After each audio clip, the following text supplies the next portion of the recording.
So welcome to the Odyssey of a Former Fat Kid. I'm your host and former fat kid, Bryan Butler. And today I have the privilege of sitting down with Solomon Dixon at his amazing Jiu-Jitsu Club on the Southside. This is our first podcast episode in person and on location. So Solomon, thank you so much for opening your space and having me in, man. Absolutely. Thanks for coming by. Yeah, man. Mm-hmm. So like how long has the space been open? Yeah. Just tell me about the history of the space, man. Yeah, absolutely. So it started off as an idea, I think the summer of 2022. I was kind of in a transition season of my life, you know. You may know this. I was a former pastor. I used to pastor back in the day. That's right. You know, okay. Actually graduated from Moody in 2015. Yeah. Came to Chicago originally to work with like refugees and migrants. Yeah. And I didn't like plan to stay very long, you know. I planned to like work with migrants and refugees and then, you know, move on to get more education, to maybe even go overseas to do missions and stuff like that. So we kind of come from that same world of like, you know, evangelical Baptist sort of missions and stuff like that. So I grew up in that. And so kind of was like following in my dad's footsteps in that way, you know, even maybe at the time didn't really intentionally see that, but it was the path that was kind of calling me at the time. And then decided to stay in Chicago, plant churches for a little bit with a small church planting group here. But in 2019, stepped away from that, you know, right before the pandemic. And so it was one of those things where, you know, as you step away from, I guess, like a big sort of identity anchor like that, you know, you're a church planner. Even I met my wife, you know, Ellie, who you know, through that dynamic of like this expectation to plant churches for the rest of our lives, you know, raise our children and that, all that. Yeah. And then that, you know, having to, for many different reasons, like shut that down, definitely spent, you know, the last couple of years feeling a little bit untethered, you know, from an identity standpoint, you know. Oh, I thought I was going to do this. Now I'm not going to do this, you know. And who am I now? You know, what is our marriage built on now? You know, and that's something that I had to like really process and renegotiate. Ellie and I had to work through because there were these sort of expectations, like we're going to do this, you know, for forever, you know. And I think there's a lot of positive things from that season, you know, that kind of, you know, anchored us, like, you know, learning the value of community, you know, understanding that, you know, despite struggles with like life, relationships, and faith, it's good to like maintain rhythms of like faith and worship, you know, even though you have big questions, you know, and that God's not scared of your questions, you know, he'll hang with you, you know, which is really cool. And it's something I've been able to see, even though, you know, I would say I'm a very different person of faith than I was back when I was a pastor. That still remains true, you know, just that sort of connection with the Creator and, you know, that connection with understanding, you know, all of what we see with our eyes is not all that there is, you know, and that there is a loving Creator out there, you know, and not just out there, near us, you know, that seeks to love us and reveal themselves to us and to care for us, you know, to help us to flourish. And so as I'm like renegotiating these beliefs, you know, I'm also thinking about, you know, now we got kids and, you know, different things like that. I don't have this sort of vocation. And I was bivocational, so I was working a full-time job and a pastor. Got it. Which was probably one of the reasons why I was unsustainable. But I was like, I need to make more money, you know? And so started looking for like new job opportunities. I was actually fairly successful in like nonprofit fundraising. You know, so I like curated this walk event that a non-for-profit would do throughout the city, raised, you know, since, you know, its inception to today, has raised hundreds of thousands of dollars for like scholarships and college access for students. Underrepresented in higher education. Then I left that organization to work in more corporate education for a large charter school network in the city. And just realizing like the shift from like small nonprofit to like large corporate nonprofit. Pay bump's great. Finally had health insurance for the first time. You know, with small kids too. Like, oh man, we're rich, you know. But then realizing like in that space, just like with the whole political realm, and then I just want to acknowledge like frontline education work in Chicago is probably some of the most difficult work, you know, that our educators, that people have in this city. Shout out to all of our educators, that are, caring for kids, stabilizing families, helping kids have resources. So post-pandemic, 2021, 22, that's what I was doing, like leading a sort of a national initiative for career development for alumni of the charter school, but then also, like doing subbing at schools too, in classrooms, like just as people were coming back to school in person. Yep. And so that part of the job, was definitely like very rewarding. It really was like the sort of political and also like overall, like the work I was doing, sort of the majority of my time, where it's like, didn't realize it was going to be this way, and then different things like that. So I realized it just wasn't aligned. So finding myself super stressed out every single day because of this lack of alignment. Yep. In hindsight, that's what I realized that it was. It wasn't like burnout or, it was really like a lack of alignment. And so my wife's just like, man, you got to leave that job. You're miserable. I know it's a lot of money. You're doing six figures. Just turning the age of 30, it's great, and you're just, you're not your best. And to have a partner that's gonna like, trade material security for your best, and you becoming the person you need to become.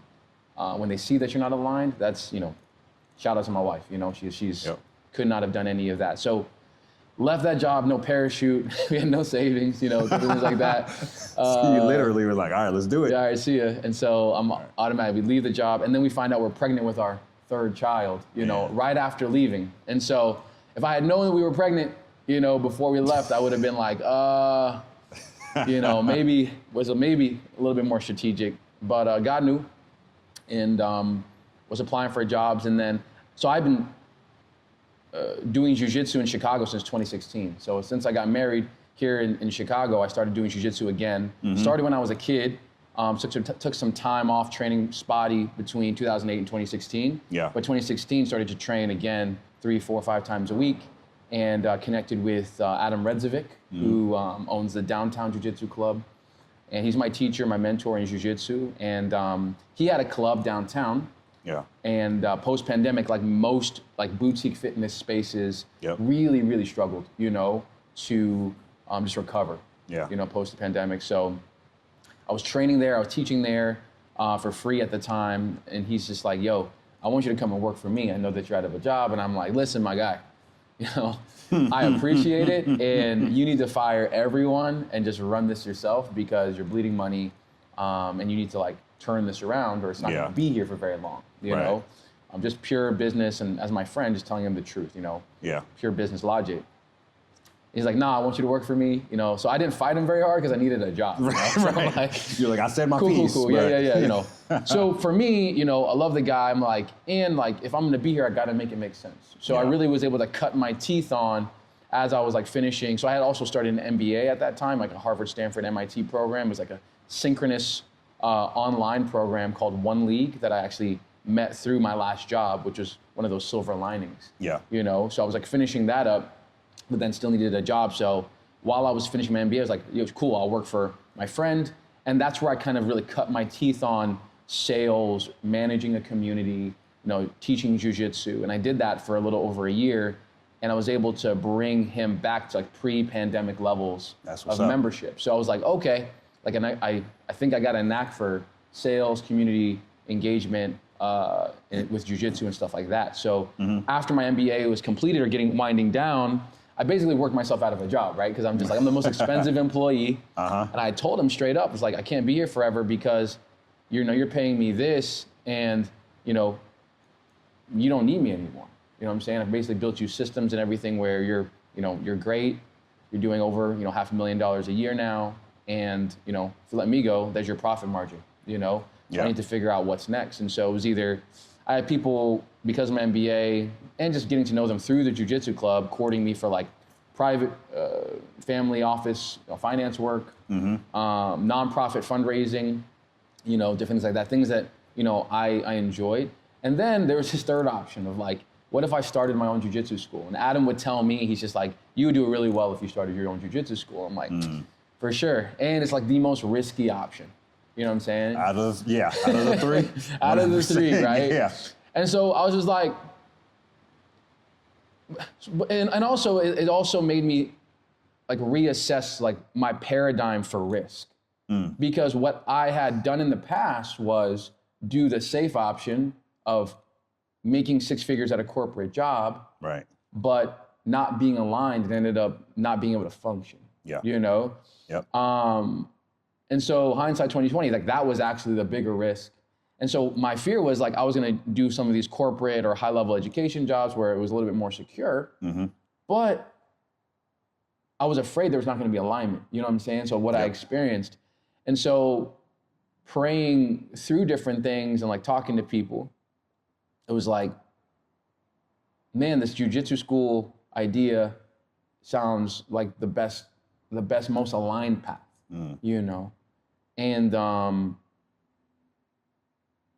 I think just realizing because of my background in ministry and in the nonprofit space, because you could start a jiu-jitsu school anywhere, jiu-jitsu is really popular. You know, if we wanted to make, you know, money with this, we'd be on the North Shore somewhere or something, you know what I'm saying? Or the Northwest suburbs or whatever, which don't fault anyone for that. But for me, you know, from an alignment standpoint, understand what I value is like, I do care about helping those who maybe don't have access to things and with resources. And that's kind of been my nonprofit track record, you know, my ministry track record. So it's just kind of like, what if we started a jiu-jitsu club on the Southside, you know, kind of on the borderlands of sort of divestment and sort of emerging development.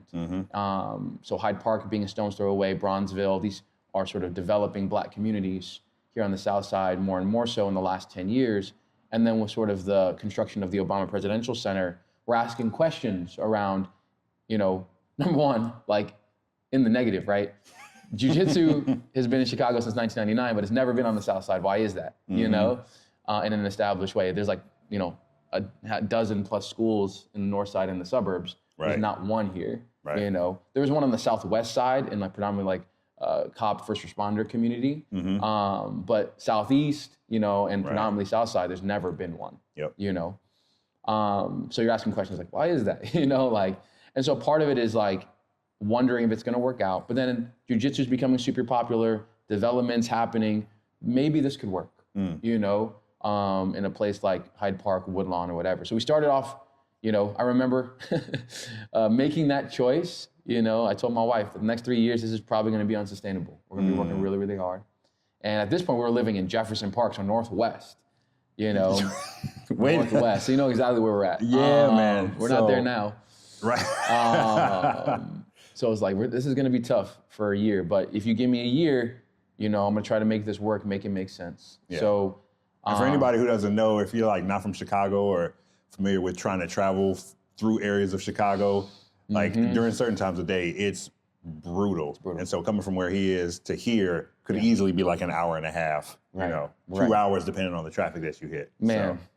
And that's what it was for a year. And so prior to, you know, I guess I'll say this, prior to getting into like the inception of Southside Jiu-Jitsu Club, you know, I remember making that choice to like, yo, I'm gonna say no to all these other options and go all in on Southside Jiu-Jitsu Club. And for me, it was a personal realization that I was keeping all of these other options open to have like plan Bs, which again, optionality is not bad. But then I realized like, it was almost, and I think a lot of men in general, me being a man, just speaking to that experience, is like, we say we're involved in a lot, like busy, so that we don't have to like focus on one thing because of our fear of failing, you know? And so we like make ourselves busy and in one sense, unproductive in one thing so that if it doesn't work out, we have an out, you know what I'm saying? And I saw myself doing that, like, oh, I'll do fundraising and I'll maybe do this finance thing on the side, and then maybe, you know, maybe I'll do a jiu-jitsu club, stay working here, whatever. Instead of being like, you know what, like I have this sort of vision for more people to have access, and I want to see where it goes. And I remember that very, very clear choice. I was talking to one of my mentors. Her name is Umaima Mendro. She's a multi-million-dollar entrepreneur out in, she's in Dubai now, but she founded our graduate school in partnership with Harvard, Stanford, MIT.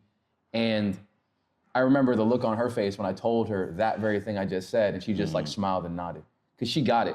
You know what I'm saying? Because in order to do anything great, particularly in the beginning, you have to focus, you know? But so many of us are afraid to put sort of our eggs in one basket. And one of my mentors, John Coleman, he says, like, you know, don't burn bridges. Relationships are important. Yeah. But when you choose to do something, burn the boats.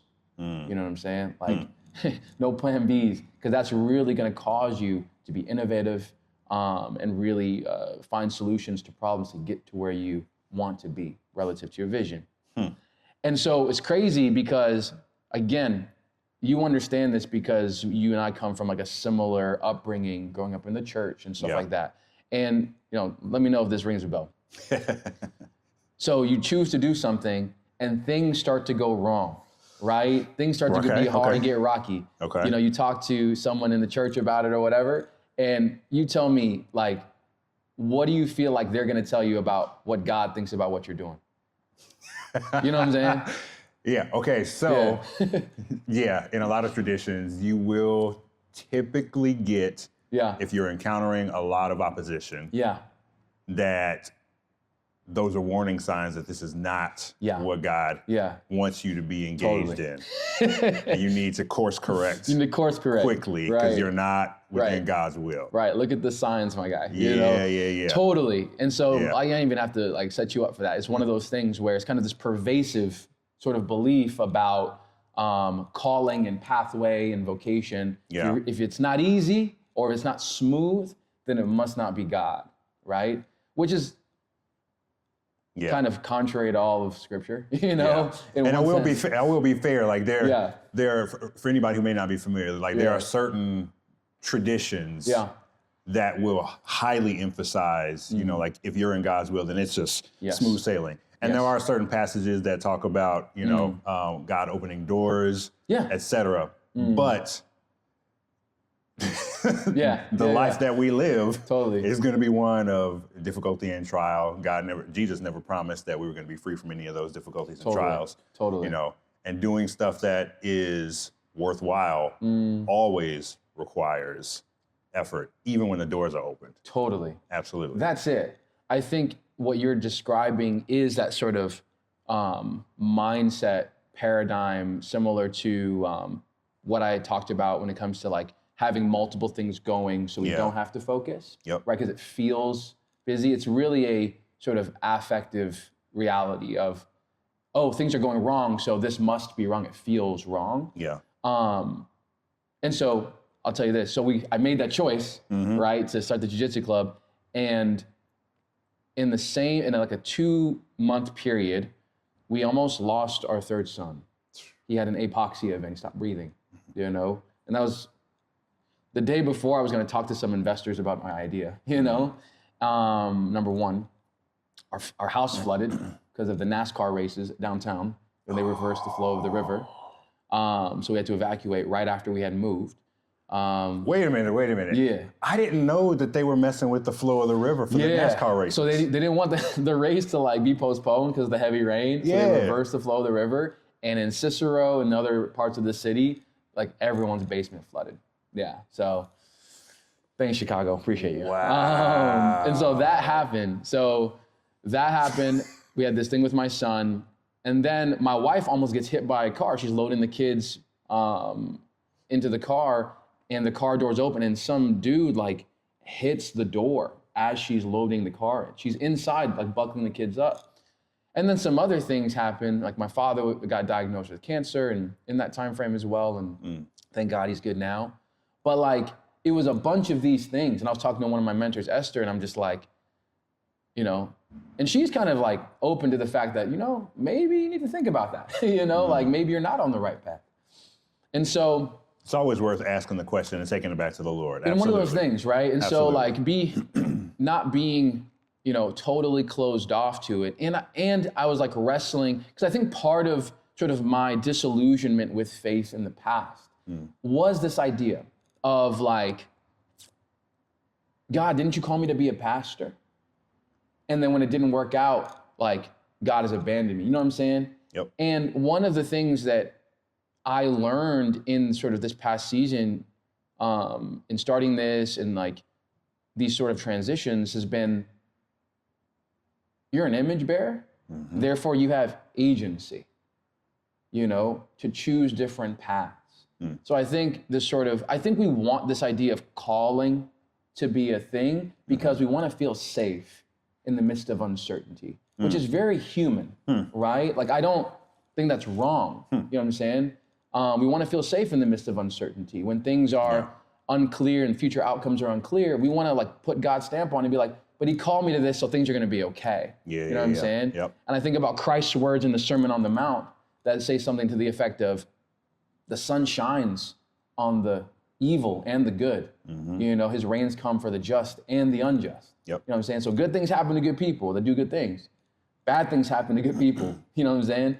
Yep. Good things happen to bad people and bad things happen to bad people. Yep. So it's like the story of Job, right?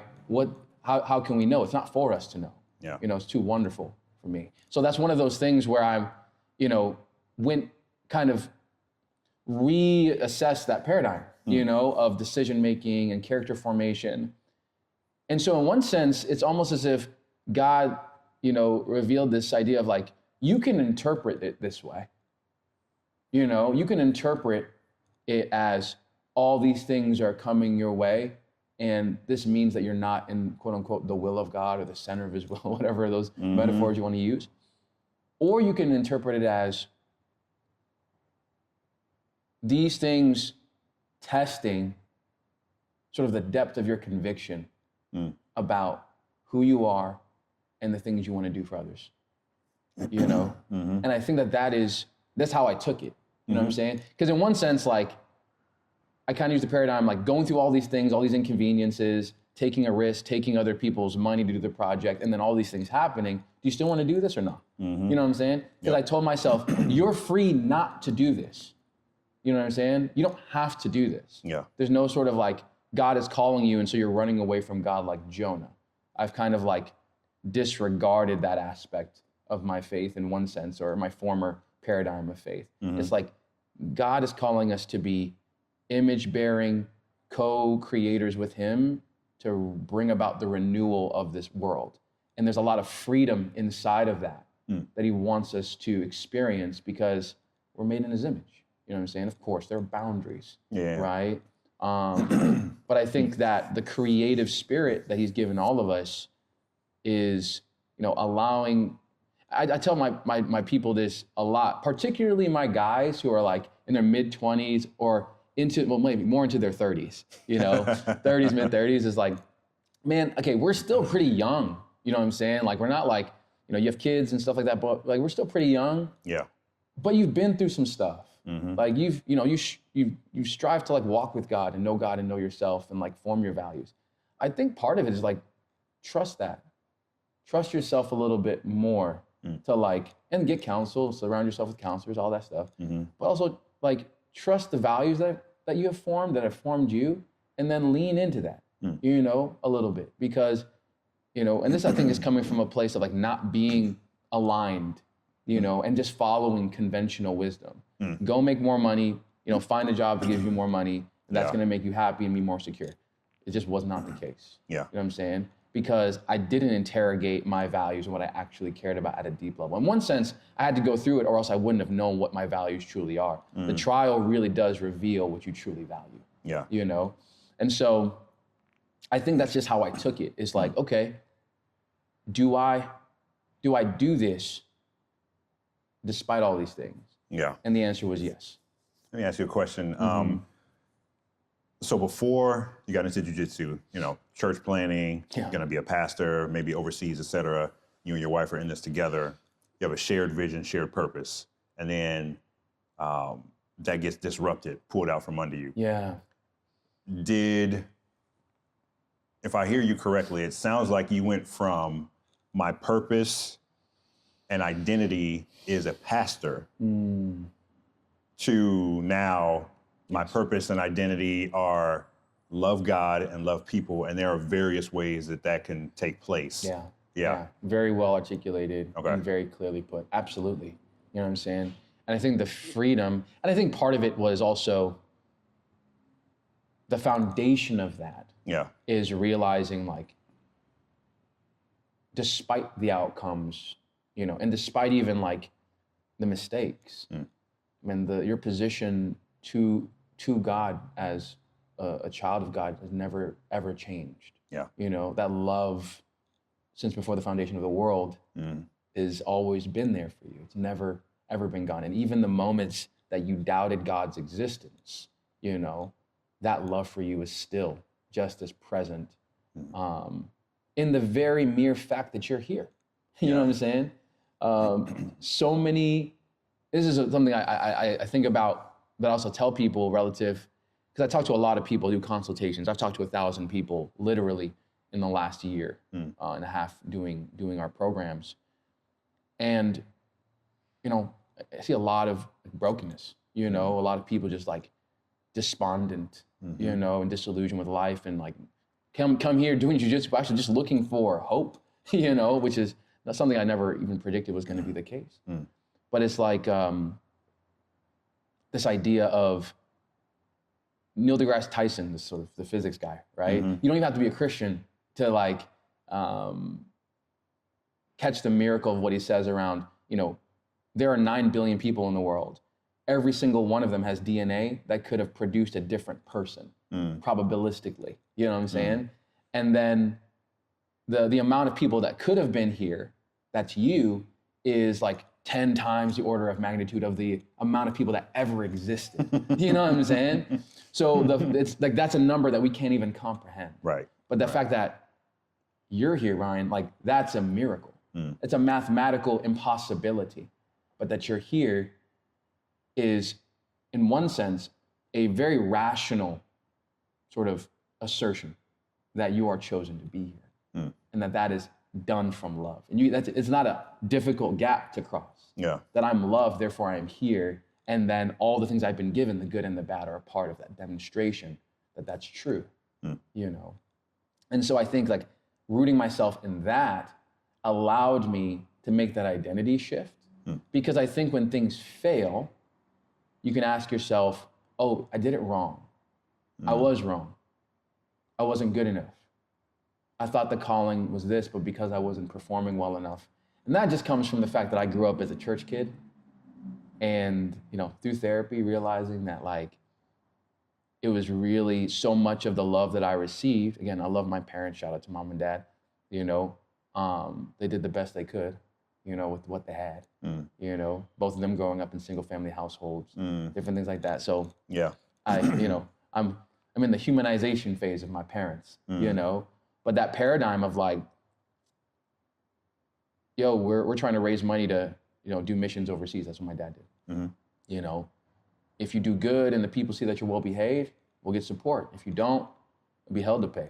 You know what I'm saying? So I knew. Wow. Okay. You know what I'm saying? Yeah. So y'all are out there as a family unit, and then if you're acting up, that's going to affect our ability to raise funds. That's it. And then you're going to catch the heat. Put that pressure on like a 5-year-old kid, 6-year-old kid. You know what I'm saying? So I knew I didn't know when I was doing well. Yeah. Right. No news is good news, I guess. Yeah. But when I was doing poorly, I knew. Right. You know what I'm saying? So the negative was really reinforced, but the positive wasn't reinforced. Totally. Even if we set aside the problems of putting that pressure on a 5-year-old. That's it. Right. That's it. You know what I'm saying? Again, I want to be very clear. Like, I love my parents. Absolutely. They did the very best that they could. And they were operating under these paradigms, right? Of like figuring things out, right? Like our parents did.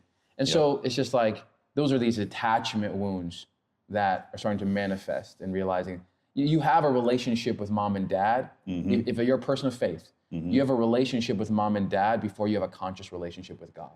Yeah. You know what I'm saying? Absolutely. So much of our relationships with our parents form that sort of, you know, sort of spiritual awareness. And so realizing, you know, through therapy and going through this sort of like disillusionment phase, that I was just being a pastor, you know, and still comes up, I'm just trying to perform for love. You know what I'm saying? Like, look at me. I'm like, you know, I'm super ideal. I speak languages, and I'll do things for you. You know, I saw that pervade in how I love my wife and our marriage. You know, and how, you know, I treated my children. You know, how they treated me. All these things, my friendships, and then also my vocation. You know, and so it's one of those things where what you talked about, that identity shift, had to be rooted in something outside of myself. You know, in like the love that the creator of the universe has for you has nothing to do with what you've done. Right. Nothing that you've chosen this, that, or the other. Yep. It's, I've chosen you. You're Yep. here. You know what I'm saying? Yep. Now, from being here, from that love, go and help the world flourish, you know, by flourishing yourself, you know? Yeah. And that brings to mind something that, because I've been on this journey with identity as well. And there, you brought up the works. Like, if we don't identify that, we can shift from, I'm trying to perform for the world and do good works according to the world so that people love me and, you know, I'm appreciated, et cetera. Totally. To, all right, I'm a child of God, but I'm not viewing that as my core identity. I'm actually viewing, like in Ephesians, it talks about the Lord set aside good works for each of his children to do. Totally. And we can then lean into, okay, the good works are my identity, not my, not me being called and a child of God. Totally. You know. Totally.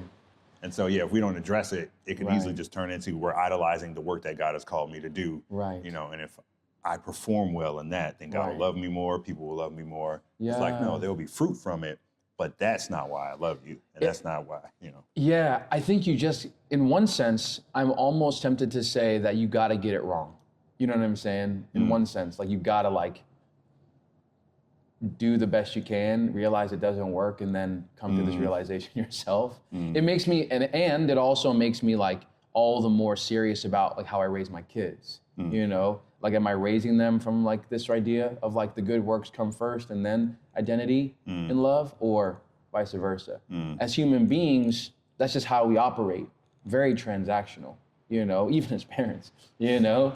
And so it's one of those things like, it's easy to do that with the kids. it's really easy, you know, because you just want them to get them to do what you want them to do, you know, and be good people, you know, but like how you get there is kind of counterintuitive, you know, in the sort of realizations we're talking about. And so, well, I have to say, like, that shift in identity was huge, and like realizing that freedom. And so I raised some money for some friends, kind of leaning into it a little bit. Yeah. And I remember our very first class, we were on 47th and Drexel, you know, and I rolled out some mats, taped them up. And November the 19th, I believe, 2023, we had our first class. We had like 7 people there. I think a handful of them were from another school just to show their support, you know?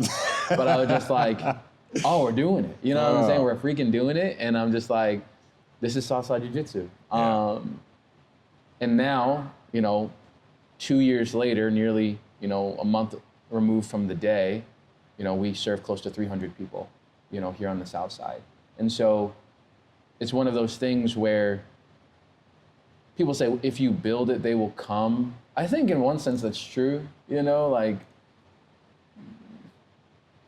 and also one of the things I feel like really marked sort of our growth is, number one, I think we got really lucky, you know, not just with the spaces we've been able to acquire, but the type of people we've been able to attract to be our coaches here and our members here. You know what I'm saying? I think they, even more than myself, set the culture that attracts like people. You know what I'm saying? So I think it's been, and it's demonstrated in the fact that you come to a class, you feel that sort of like warm reception from people. But, you know, for example, incredibly generous community. We've raised like $5,000, you know, last spring to send over to the Congo during the conflict over there. You know what I'm saying? That's the type of people that Southside Jiu-Jitsu, like, incredibly generous, you know, from different walks of life, different faith traditions, you know, different jobs, you know, different socioeconomic, you know, real talk, you know, I got one of the local state troopers that lives in the neighborhood that trains here. And I got the local weed man that trains here, pays me cash only, you know what I'm saying? Like, you know, and both of them donated to the campaign, you know what I'm saying? I know for sure, like, my weed man did, you know what I'm saying? Like, not my weed man, I don't buy from him. You're like, let me clarify. Let me clarify. No, I do not buy marijuana from the streets like that. But he trains here, you know, and he's wonderful, you know, and just to get to know him, his story and things he's gone through. One of the beliefs that I have about things like jiu-jitsu, number one, I think that because the sort of cultural foci of like community gathering has kind of shifted away from faith spaces, you know, in many ways. Yeah. Right. I think there's actually a shifting back, and we're seeing this fluctuation in many ways. But I think in many ways, because people are growing up unchurched and different things like that, places like gyms, you know, social clubs, sport teams, they become the sort of like foci for people to gather and make community. Jiu-jitsu in particular, though, I think is fascinating because, you know, we practice like simulating like killing each other. You know what I'm saying? Like doing strangles and like maiming each other, like breaking limbs and stuff like that. We tap out, you know, and then try again. And I think that builds a particular type of trust. You know, between people, which is why I've seen people that do jiu-jitsu like be friends for decades. But also, it's a place where you have to experience the other person's humanity, right? Like, that person voted for someone different, believes different things, and I have to respect them because I'm breathing with them, they're sweating on me, you know what I'm saying? And I think that's one of the reasons why I think Brazilian Jiu-Jitsu is such a powerful vehicle for personal development and connecting people. And you talked about, you know, your passion for like holistic health, mind, body, spirit, right? I think people, particularly, I think pandemic exacerbated the sort of, and brought to the surface the realities of like how disconnected we are from one another. And we see this sort of like in the political polarization, but then also we're really disconnected from ourselves, you know? And a lot of disassociative behavior and people just kind of walking around disconnected from their bodies. So like jiu-jitsu has the potential to make you very embodied. You know, we use a theological word, incarnate, like in your body, you know what I'm saying? And incarnational with other people, you know, in ways that are just even like in the physical contact of it all. You know what I'm saying? It's like under no other circumstances would I be like, you know, on someone's back, you know, trying to choke them out in any other like sphere of life. But you're getting that physical contact, you know, and the endorphins and the chemicals and the connections. And that's, I think, very unique, you know, to grappling in martial arts in general. And so I think that does something for people, even if they don't notice that it does. And I think that's why a lot of people, because of that connection, keep coming back, you know. So, yeah. That's awesome. You mentioned, this taking us back a little bit, but tell me a bit more about the importance of your wife's role in in helping you navigate. I mean, you mentioned one thing that was just really crucial for a lot of guys. One of the most powerful, I think, pivots that we can make in life is when our spouse calls us to action and believes in us. Outside of that, oftentimes, you know, guys, you know, especially, you know, 20s and stuff like that.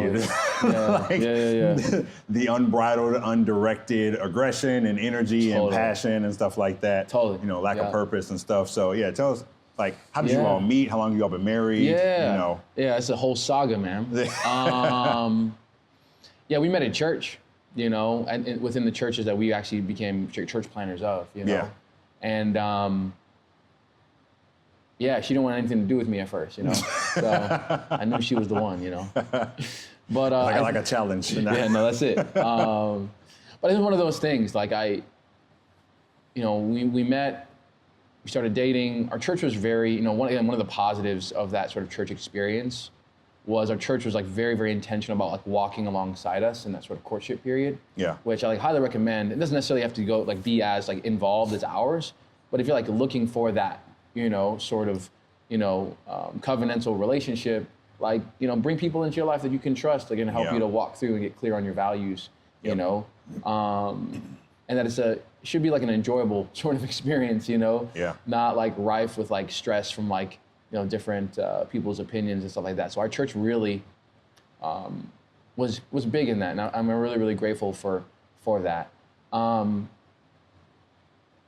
We dated for 6 months and we got married 6 months later, you know? And so when you know, and I think part of it is just like, just saying yes, you know, to each other every day, you know? Instead of like resisting or trying to like self-protect. And I think part of also saying yes that I've realized is kind of like, you know, being very clear about your needs and expectations, you know, communication, you know, historically. And I think that really has been, we talk about the foundation that my wife is for me and my growth, but then also this, you know, to not be here without her.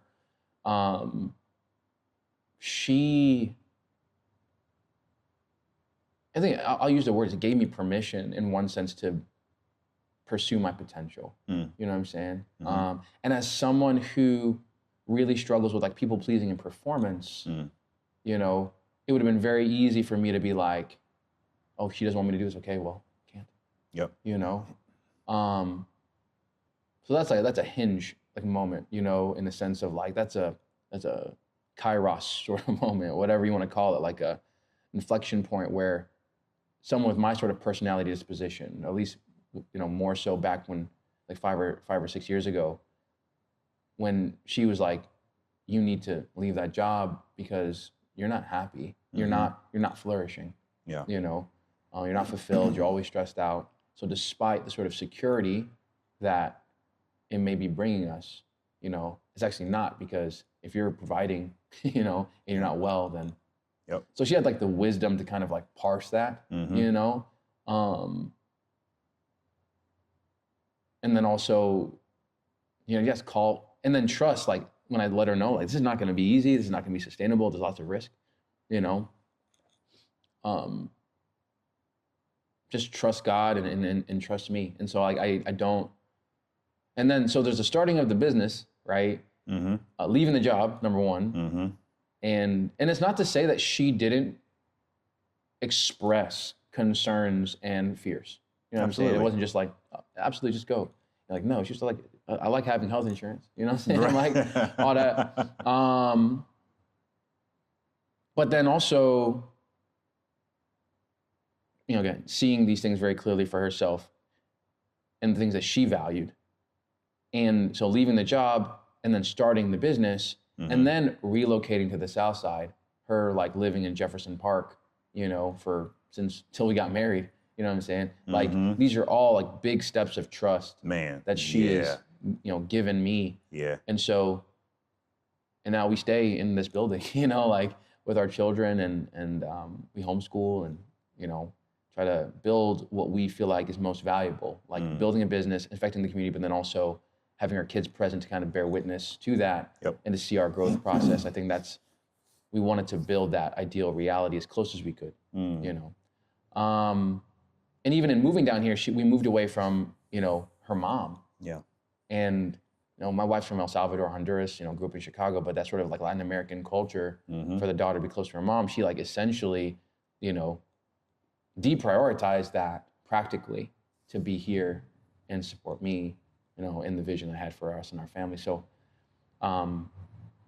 there's not enough words, you know, to be spoken from me in gratitude in each step of the way. And even as I reflect on it, it's emotional for me because it's just like, those are significant things, you know. And so I can't express how grateful I am to Ellie for helping me to see myself, you know, and helping me to push myself to see myself in ways that, because in anything uncertain and growing towards a goal and creating something that's not there yet, like you have to become a different person, and not like a, you know, inauthentic. I would say maybe you have to become more of yourself than you ever have been. You know, you have to like change in like fundamental ways, like like breaking limiting beliefs and, you know, sort of identities that were kind of holding you back from, you know, again, we can just say like, oh, like I don't feel like doing this. It must not be what I'm supposed to do. It's like, nah, like particularly in business, you know what I'm saying? Like you got to do the boring work for years. You know what I'm saying? For years, you know? It really just depends on what you're doing. For business, yes. You know what I'm saying? It's gonna like, you're gonna feel like you're eating glass some days. You know, you're gonna go to bed, you're gonna wake up in the middle of the night, like did I do that? Or like, oh my God, like all these things, like the night sweats, the, you know, the fears of failure, the worst case scenarios, catastrophization, that's all par for the course, you know? And so I had to like accept it, you know? And so my wife has been a huge supporter in me kind of like sitting in that sort of chrysalis of transformation, you know, and I'm still there, you know, if we want to double the impact that we're doing, I need to learn skills I just don't have. Yeah. You know what I'm saying? So I can grow a club to 300 people just by brute force and volume, you know, doing marketing, doing sales, and doing that consistently. But then there is a space where that has like diminishing returns, where then you have to learn how to invest in people to multiply your effort because you're not unlimited, right? As an entrepreneur, you need people. One of my sort of business sort of figures that I follow, Scott Galloway, is like, greatness, I think he says, greatness is in the agency of others, you know? And so I think that that is something that I've like held in my heart. And also asking myself practically, how do you invest in others, you know? And how do you know, be a good employer, you know? Because part of the vision for Southside Jiu-Jitsu is to be part of economic renewal in this part of the city, hire people from here, you know, which we've done. But then realizing like, man, I think in becoming a boss, I like felt some like past trauma from like being a pastor, you know, and leading people and not wanting for people to be dependent on me like that, you know? So my wife has really been there to kind of see me change and grow in those areas. When I'm like a chicken with my head cut off, not knowing what to do, you know? But yeah, man, absolutely. Long answer to your question around her. Like, yeah, she's a real treasure, man. Awesome. You mentioned some really important points too, because I mean, you got a gym here. You're very familiar with like, so I did martial arts when I was younger, and then ran my instructor's school for a few years until I got married. But it wasn't set up as a for-profit, you know, thing. It was volunteer at the church and stuff like that. So yeah, when my wife and I got engaged, I was like, all right, I gotta cut it off and actually like focus on you know, generating income for the family and stuff. It. But like opening a martial arts gym is one thing.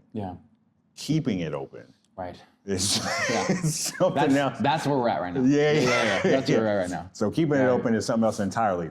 But you have and you can speak to this, maybe you could even give like, you know, 3 to 5 pieces of advice or pointers that could apply to martial arts gyms, but then just business practices and principles in general. So, I mean, you have an MBA. Yes. Obviously, that's going to go a long way to helping, you know, prepare you for running a business. Sure. What 3 to 5 things would you, is like, all right, if you're going to do this, or if you're in the struggle phase, you're early on, or even if you've been going for a while, but like you haven't learned these skills, what are like 3 to 5, like, hey, this is what you need to know and do, and here's how it's paid dividends for me, even as you helped your mentor scale his back up and pull him out of the gutter. For sure. So I'll say this to preface. I do have an MBA. I'm very, very grateful for that business education. I think more than anything, it gave me sort of like a sort of global scope of like best practices, leadership, accounting, stuff like that. What is important in business, and it's a huge gift. And I'll say this: I didn't learn how to run a business in my MBA program. Of course, you know what I'm saying? So it's one of those things of like, I'm grateful. It's great, gave me confidence, network, stuff like that. And like, the only way to learn it is to do it. You know what I'm saying? So like, how do I start a business? I don't know. I need to learn how to do it. Nah, you just need to start it. So I think the number one thing is begin. Start. Take action. Do the thing. Don't, Chris Williamson in his pocket, like, don't talk about doing the thing. Don't read a blog about doing the thing. Don't listen to a podcast about doing the thing. Those are not the thing. Our brain can trick us to thinking that it is the thing. Go back to the busy work as opposed to. That's it. But that's not the thing. The thing is the thing. You know what I'm saying? So teaching the class and asking for money. You know what I'm saying? And that goes to, I guess, my second point. Take action. Take action. That's like, take action with speed. You know, add a little addendum there. Take action. Take it with speed. Speed is everything in entrepreneurship. You know, make good bets. You know, when you take action. You know, but take action. Would you qualify take action with anything? With speed, actually, would you qualify with speed? Would you qualify that? I think when you have enough signals to know that, you know, you get your first 5 customers, right? You know what I'm saying? Like, I think take action with speed in the beginning is like, get your first customer. You know what I'm saying? Or take action with speed, like talk to 10 people, do ethnographic interviews, talk to 10 people in the community about what they, want most in life, what they fear most a day in their life, so you can understand who you're serving, right? So take action, do those interviews. Take action, create an offer. Take action, make your first sale. You make your first sale, you see what's working, take action and make your first 10. You know what I'm saying? But keep taking action. You know what I'm saying? Okay, take action, hire that person. You know what I'm saying? Don't avoid it. No, this guy, Alex Hormozi, who I follow, right? Like, what you avoid controls you. You know what he says, right? So it's like, number one thing I say is take action. Number two is, if you're in business, you're in sales. You know what I'm saying? If you're in business, you're in sales. That's a hard one too, but it's true. People don't want to, it's so funny. Like people do not want to accept that. You know what I'm saying? You are in sales. You're a salesperson. You're a salesperson. So in accepting that, you know what I'm saying? It's like, I in one sense, and I think people do get around like in churches, like, you want to be a pastor, but you don't want to like counsel people. Which is. You hear that, right? Yes. I'm a teaching pastor, bro. I just preach and I'm teach. just a teaching pastor. I don't shepherd. Just like, you're like, well, I don't shepherd. Then you're not a pastor. Right. Literally means that, you know? And so, again, Eugene Peterson in his book, The Pastor, like asks a lot of these questions, right? But I think analogously so, you know what I'm saying? If you're a pastor, you're gonna be guiding people through life, not just standing up on the stage. Analogously, if you are in business, you are going to be doing sales. You know what I'm saying? You're going to be presenting a story and then asking people to let you solve their problems and asking for money. You know what I'm saying? So I think a lot of people just feel bad about that. Like they feel apologetic. I'm sorry for asking you for money. Like, you know what I'm saying? I think a big part of it too is, at least in my experience, has been the belief that sales is convincing people to do something they don't want to do. Exactly. And it's not. It's not. Right. It's not. Sales is service. Right. You know what I'm saying? Sales is service. You're listening to know if you can solve someone's problem. And then you create an offer that's so valuable relative to the pain that you're helping this person solve, that would be ridiculous to say no to. You know what I'm saying? So shout out to Alex Hormozi, $100 million offers. Create an offer to help the people you want to help that is so good that they'd be like, man, I have this problem. If I say no, I'm stupid. You know what I'm saying? Like, do I really want the problem solved, or do I just like say I want? It makes people honest about, do they want to live in this continual cycle of the same thing happening over and over, or do they actually want to break out? You know what I'm saying? So you're gonna do sales. And I think that's number one. It's like, I think part of it is a mindset, accept it. You know what I'm saying? And that sales is service, and you're out here to help people, not like trick people. You know what I'm saying? And if you want to serve, if you serve more people, you'll make more money. That's it. Serve them well. Yeah, serve them well, right? Zero qualification, absolutely. Because here's the thing, because I hear this a lot. I'm just parroting things now. It's like, it's not hard to win in business. In one sense, like people like competition. People are so worried about competition. When most people don't do the bare minimum to care for their customers and care for their community. So like, do what you say you're gonna do on time, under promise, over deliver, and you'll win. You know what I'm saying? Really care about people, meeting their needs. When you mess up, own it, over apologize. You know what I'm saying? Like, and you'll win. You know what I'm saying? Most 99% of people aren't doing any of that stuff. They're worried about payroll, you know what I'm saying? Or they're worried about the review they got and their feelings are hurt, so they kind of stay in that. Like, nah. You do the bare minimum of like owning your mistakes, do what you say you're gonna do, and fulfill at the highest level possible and care for the person in front of you, you're gonna win. You know what I'm saying? So sales is a part of that. And I think like, again, parroting Hormozi is like, you just got to do it for a long time. Like volume negates luck, he says, right? So like volume negates luck. So I've talked to 1,000 people plus in the last year. It would be unreasonable to think that at least a third of them wouldn't stick with me. You know what I'm saying? And that's how we got to profitability in less than a year. You know what I'm saying? So do the volume of sales, of time, of prospecting, whatever. If you're starting a business, that's what it's going to take. Yeah. You know what I'm saying? Unless, there's these unicorn opportunities like asymmetrical upside where you make a ton of money doing a little bit of work. Those are real, but they're not rare. common, right? Yeah. And so like, don't think that whatever idea or business that you're in, it like falls into that like 0.01% of things that there are out there. Like you're probably gonna have to do immense volume over a long period of time and like learn to love that. And I'm saying these things as I like am feeling fatigued. You know what I'm saying? So part of this is a pep talk for me. I'm just kind of like, I need to do the volume. Like I need to like keep first principles. I need to like track my business data and not look away and be avoidant. Like I need to look at the bank accounts. I need to look at the payables and the receivables. I need to do that every single day, despite having anxiety about it. Otherwise, like you're not participating in business. You know what I'm saying?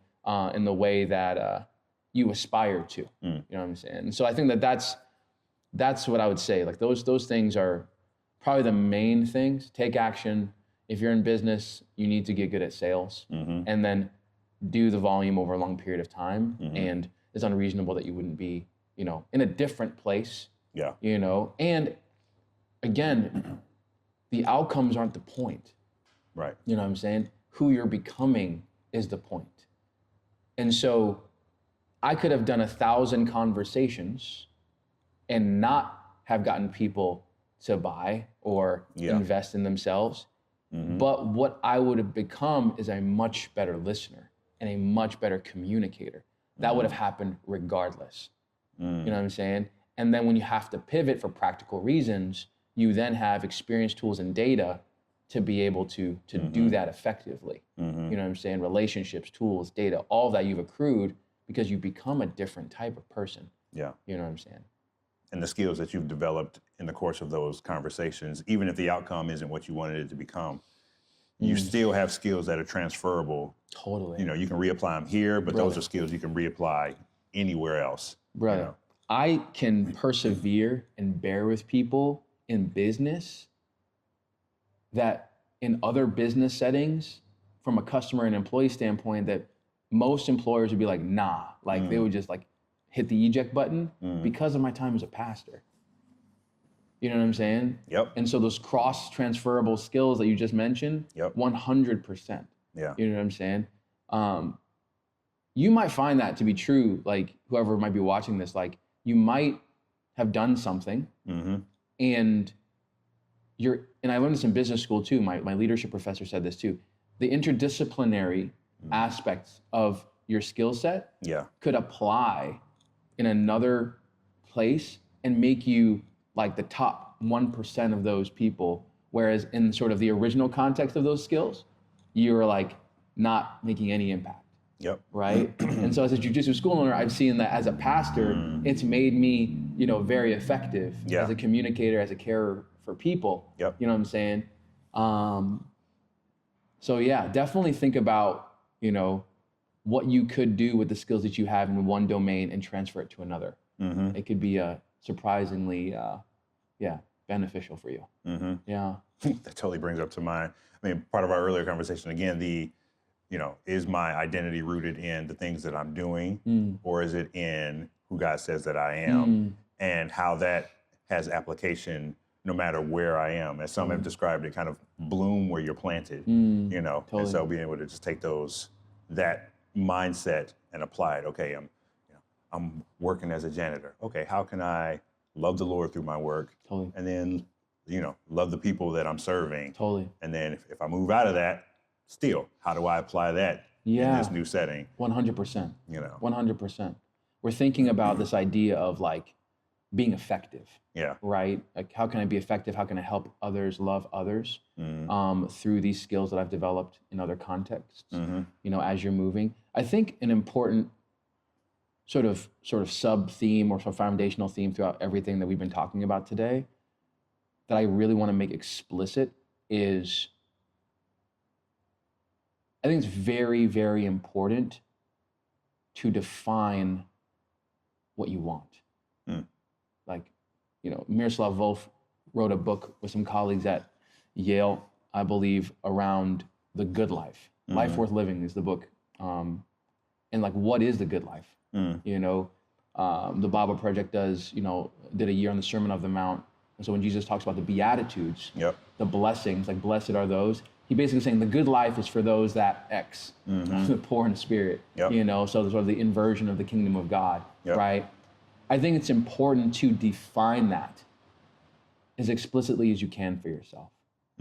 I think, and I say that because I've talked to a lot of people in my own story of like, because we have skills, we have experience, different things like that. And then I find that we just kind of fall into things, which is fine. Like we find ourselves, that's how life goes sometimes. Yeah. But I feel like if you, again, injected a little bit of agency in being able, we're the only species on earth that can create the future. You know what I'm saying? Which makes humans unique.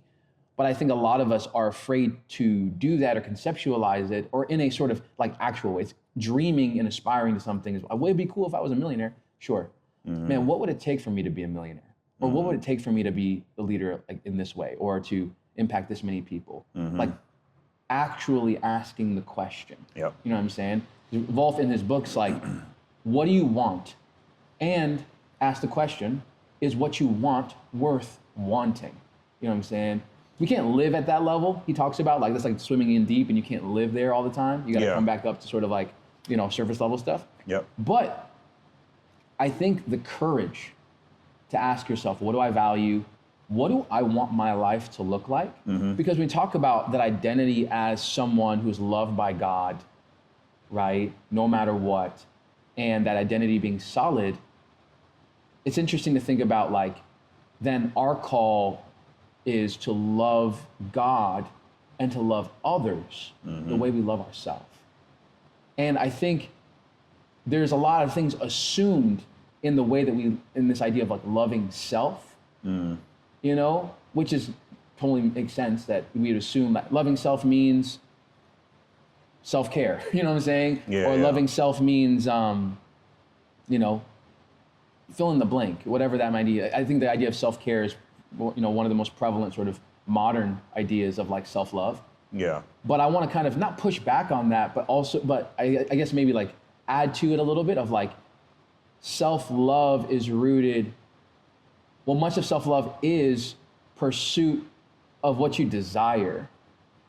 And then asking the question, is what I desire worth desiring? You know what I'm saying? And interrogating that value. But most people are afraid to actually name what they desire and actually go after it. You know what I'm saying? It's a scary thing. It is a scary thing. You know? And I even think there's an aspect of it that is, I mean, this would be scary too. So like for the Christian, we have what we desire. And we need to be open about what we desire. But then to your point, we need to interrogate what we desire. And hold it up to scripture and say, okay, is what I desire in line with what God desires for me, and where those things come into conflict, you know, am I willing to set aside the things that are, you know, working against and embrace the things that are, you know, but being able to be specific, even if the things aren't aligned with what God wants, the specificity is still really important, because if you don't lay it out, own it. Then you may even be doing stuff that is self-destructive. And you haven't named it, and so you're like, I don't even know why I'm still doing this. Desires. Here's the thing about these things, and I want to use desires and not put any sort of value judgment, good or bad. Fair. Just like things that you want. Those felt needs are going to get met. You know what I'm saying? You're going to pursue them. They're going to pursue them in some way. You know what I'm saying? It's the reason why I think we see a lot of sort of deleterious, sort of negative things around like people in religious spaces. You know what I'm saying? Because there's a part of their personality that they've neglected, right? Because in one sense, and this is where maybe I'm a little bit more, let's say, open to being critical of sort of like traditional religious mindsets, right? Like, because I hear what you're saying around scripture, right? Putting your desires up against scripture. But I think Christ himself and scripture in general is wisdom literature. Paul in Colossians 2 says, the wisdom hidden from all ages revealed Christ. You know what I'm saying? So Christ then becomes a paradigm through which we have wisdom. Like, it's wisdom literature, not necessarily statutory law, right? In the sense of like, it's not a bunch of rules to follow. It's a paradigm for seeing God himself through a lens of wisdom. And that's not to say like there are, again, boundaries. I know what you mean, And so I think You're not like saying it's a free for all, do whatever you want. Yeah, I mean, like, it's one of those things, and I don't think that's any true of any sort of system of belief, right? I think what I'm saying is the sort of rigid ideas around what I want, this is scripture, cause us to deny actually what we want. You know what I'm saying? And not lay it out. Because I shouldn't want it, so I'm just gonna deny that. Gotcha, okay, You know what I'm I know saying? what you mean, yeah. And I think it's and it's just assumed because of what we see the word say and not sifting through the entire, wisdom of God in scripture, the entire, and the resources given to us in community, the spirit and tradition to understand, is there a precedent or is there, there's stuff to wrestle with. Yep. But if we don't, I think going back to, and that's a whole, I think another conversation of how do we like utilize like these various different resources, because I've been in my sort of like faith journey most recently, I've become much more open and mystical and like placing a value on things like tradition, things like sort of like monastic church practices to experience the presence of God in a more mystical way. And scripture, right? And also scripture and attitudes towards scripture throughout history. Because they've not always been the same, right? And so like all of that I believe is like God providing wisdom for us to kind of work this out, right? Because I think, and this is I think one of the sort of the dangers that we've kind of fallen into in sort of American evangelicalism, because of the Reformation and stuff like that. It's kind of like we just plopped down here in America, in the last 50 years, and we don't have any history. We're very ahistorical. You know what I'm saying? And so it's just like that's not like it's anachronistic. It's not true to sort of our historical Christian formation generally as a people, but as individuals as well. We did not just plop down here. We come from somewhere. You know what I'm saying? Absolutely. And so using the breadth of that wisdom to work out desires rather than, the words on the page say this, therefore I'm messed up and so I can't be honest with myself. No. I think God wants to meet you. To work those things out with you and for not to rush so quickly into, my desires are wrong. Right. Absolutely. You know Absolutely. My desires are wrong. And that's not to say, again, boundaries, talk to somebody. You know what I'm saying? And I'm not a doctor, I'm a coach. Talk to a therapist, talk to a pastor, talk to a spiritual director, talk to a close friend, get those counselors, that's wisdom, get those counselors in your life, you know what I'm saying?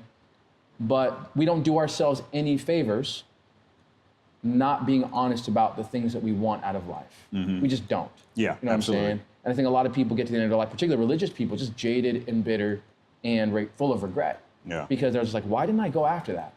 Because they told me that, because I read in the Bible once that the love of money is the root of all evil. So they assumed that the fact that they wanted to make money means that they loved money. Right. You know what I'm saying? Right. But actually, in the Sermon on the Mount, where Christ talks about being anxious about money, it's like, if you're anxious about money, you might be worshiping money, whether you're poor or whether you're rich. You know what I'm saying? And so like, be honest about that. You know what I'm saying? And then you can work. Then you can start to grow. You know what I'm saying? I think we all, in one sense, have this sort of Edenic vision in our hearts and in our minds that we desire, flourishing. And that like, if we could be honest with ourselves about what that is, interrogate and form that vision as clearly as we can in community, then I think we can start to build some really wonderful things. You know what I'm saying? And I think that is kind of like the last thing I want to encourage people to like really like ask yourself, what do I want? And is what I want worth wanting and why? And then when you get clear on that, man, go after it with all your heart. Because I believe that is loving self. And from that sort of love towards self in pursuit of potential, you then will be able to love your neighbor. You know what I'm saying? Because flourishing is, you're that tree planted by rivers of water, right? Living in the wisdom of God that brings forth food in its season, the leaf doesn't wither, and whatever he does prospers, right? It's like flourishing is coming out from you, And that's kind of that's like the message, the story I want people to hold on to. Like, take responsibility and understand you have agency in your flourishing. We're not victims. You know what I'm saying? We may have been victimized. Things have happened to us. You know what I'm saying? Outside of our control, we've been given things that we didn't choose. Let's just say yes. But you don't have to take on the identity of victim. Exactly. Right. We are still responsible, And in that, when we realize all of life is my responsibility, despite these things that have happened to me, I can then ask myself, so despite all of these things, what does flourishing look like? What do I want? You know what I'm saying? When I let go of pain, and forgive, what does the world look like in the world I want to participate in building? And that is, and then working towards that with all of our heart so that other people can benefit as well. That's kind of what I want. That's why I do jiu-jitsu. That's why I connect with people through jiu-jitsu. That's what I want to do with all of my life, is help people connect with that, that story of flourishing for themselves. Awesome. Yeah. All right. One question, dispel a myth. Yeah.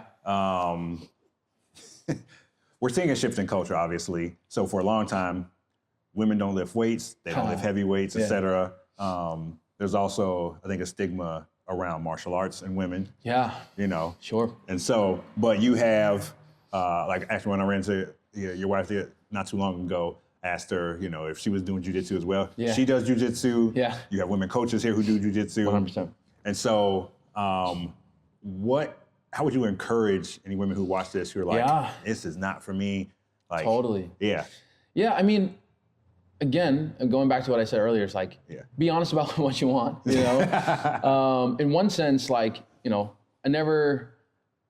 a daughter, my wife trains, but it's I would want her to know how to handle herself in the worst case scenarios, So there's a practical element to it. There's a practical element of we take the world as it is, and as a coach, it's my job to tell you the truth in that regard, It's so interesting to think about the lived experiences of many women that is just diametrically opposed to the lived experiences of men. You can ask a man, when was the last time you felt like your life was in danger?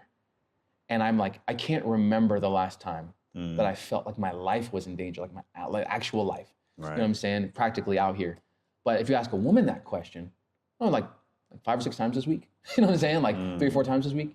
And that's just that's something that men, I don't think, have a frame of reference for. Right. Women feel unsafe in their bodies at various different levels on the continuum every single day.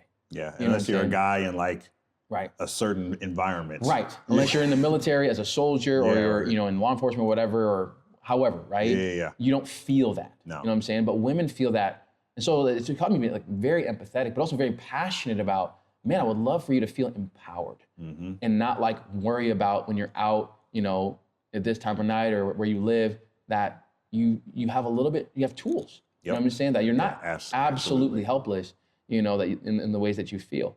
And so I think that's number one. I think encourage women to train because, getting that empowerment, giving that tools allows them to live in their feminine, in ways that I think, they can kind of shy away from because they don't want that attention from men. And I think that's really sad because I think that's part of who you are in a big way. Yeah. And so you hide that part of yourself. And so I think that that's super, super important. I mean, violence tends to happen close up. It doesn't happen at a distance. And so I think though I want women to train, I let them tell them the truth. This is where violence happens. And so you need to be able to get comfortable at that distance, and be able to solve problems when our nervous system is elevated. And so I'm very, very honest about that, but it's the insurance policy, right? Insurance is a scam or whatever people say, but when you need it and it helps you, it's oh, okay, cool. Yeah. Happy, you know what I'm saying? Yep. That I actually, so know that, it will take depending on your personality. We have nearly 100 women that train here, and they are, very comfortable, training jiu-jitsu in our women's athletes classes, in our co-ed classes, because they understand this, but they're willing to persevere through that. Yep. But then they find that maybe they enjoy it. You know what I'm saying? The sort of camaraderie, the physical, mental, emotional stimulation, all of that stuff is, people don't knock it till you try, is what I say. There we go. So I have people say, can I try a class to see if I like it? I'm just sure. But we typically don't do trial classes here. I have people do our 6-week transformation challenge, get holistic support, fitness, nutrition, accountability. It's 18 minimum classes.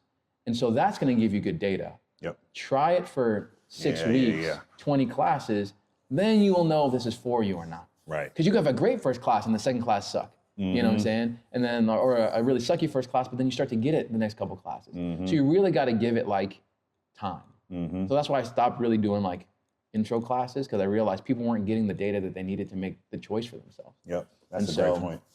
That's why I think I would encourage women specifically, especially women on the South Side, to like come in, you know, try our challenge. We're actually doing a free January coming up in the next couple weeks. So train for free in the month of January. If you're in earshot of this podcast, we're gonna send out some emails to some people in the community and just give it a try. That's what's up. And then, actually get some good feedback on whether or not this is the path for you. Cool, man. Yeah. This has been good. I greatly appreciate it. This is a great way to wrap up season 1 for sure. Yeah, I appreciate you asking me, and this was a great way for me to process some things as well. So thank you. Yep. Cool, man. All right. If you all want to connect with Solomon and swing through, obviously we'll have connection details in the show notes. And thank you again. The Odyssey continues.